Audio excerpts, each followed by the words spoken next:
Don't use calculator. ध्यान रखना, तुम्हें ले डूबेगा कैलकुलेटर। बहुत बड़ी गड़बड़ी, अकाउंट्स में कॉन्सेप्ट आते हुए भी बच्चे कर देते हैं, नंबर कट जाते हैं। आपको अपना एक साथी बनाना पड़ेगा। एक पेन ऐसा सेलेक्ट करना पड़ेगा जिससे तुम पूरे साल लिखोगे। किसी किसी की अप्रोच ये होती है, भाई लॉन्ग आंसर याद कर लो यार, एमसीक्यू उसमें ही कवर अप हो जाते हैं। अबे एमसीक्यू की एनालिटिकल अप्रोच होती है। कुछ बच्चे होते हैं थोड़े सीरियस होते हैं, 12th क्लास में आए हैं, बिल्कुल नए नए, बिल्कुल ताजा देसी घी के कसम खा के आए हैं, 12th क्लास में वो गलतियां नहीं करेंगे जो 10वीं 11वीं में करी थी। किसी लप्पू लपूतड़े की तरह क्लास 12th को स्टार्ट करना चाहते हो तो इस वीडियो को अभी स्किप करो, बिल्कुल मत देखना आगे। लेकिन तुम्हारे अंदर वो आग है जो अपने आप को मजबूत बनाती है। मां बाप का पैसा तुम्हारे लिए मैटर करता है, तुम्हारे सपने हैं। तो मैं आपको एक डंके की चोट पे बोलना चाहता हूं, मेरे लिए मैटर नहीं करता तुमने क्लास 11th में पढ़ा या नहीं पढ़ा। मेरे लिए यह मैटर करता है कि तुम्हारे 12th क्लास में अच्छे नंबर आने चाहिए, तुम्हारा एडमिशन तुम्हारे मनपसंद कोर्स और कॉलेज के अंदर होना चाहिए। और इस चीज का ठेका भी उठाता हूं, टेंशन लेने की जरूरत नहीं है। बस जो बात बोलूंगा ना, ये बातें अपने भेजे में रखना और इन बातों को पूरे साल मान लेना।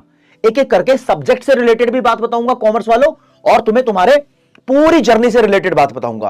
पहली सबसे बड़ी गलती जो कॉमर्स वाले स्टूडेंट्स अकाउंटेंसी में करते हैं, वो पूरे साल अकाउंट्स को पढ़ते पढ़ते कैलकुलेटर को यूज करते हैं। जब फाइनल एग्जामिनेशन दे रहे होते हैं ना, तब उनकी कैलकुलेशन उस हिसाब से होती नहीं है जिस हिसाब से कैलकुलेटर उनको कैलकुलेट करके दिखा रहा था। कैलकुलेटर अलाउड नहीं है भाई, कहां दिमाग है। अपने पेन चला के हाथ से कैलकुलेशन करना स्टार्ट करो। मैं मानता हूं कि तुम्हारी कैलकुलेशन स्टार्टिंग में स्लो होगी, गलतियां भी होंगी, लेकिन 2 4 5 महीने में तुम प्रो बन जाओगे, गलती नहीं करोगे। Don't use calculator. ध्यान रखना, तुम्हें ले डूबेगा कैलकुलेटर। बहुत बड़ी गड़बड़ी, अकाउंट्स में कॉन्सेप्ट आते हुए भी बच्चे कर देते हैं, नंबर कट जाते हैं।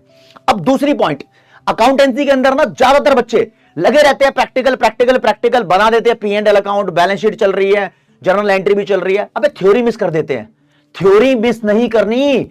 ऐसा हो सकता है कि 80 नंबर के पेपर में 15% थ्योरी आ गई, खुश हो जाएगा बम।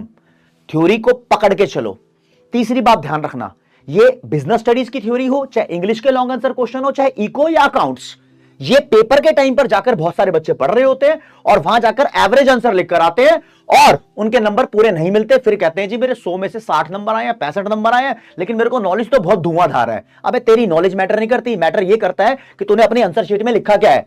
और ये रातों रात एकदम से नया नहीं हो जाएगा कि तू रात को सोच के बैठेगा और सुबह एकदम परफेक्ट लिख देगा। ऐसा नहीं होता, पूरे साल की मेहनत होती है। डेली अपने ऐसे करके अपने भेजे के अंदर बात घुसाओ और अपने आप को यह प्रॉमिस कर दो कि मैं डेली एक आंसर राइटिंग प्रैक्टिस करूंगा, चाहे वो बिजनेस स्टडीज का हो, इकोनॉमिक्स का हो, इंग्लिश का हो, अकाउंट्स का हो।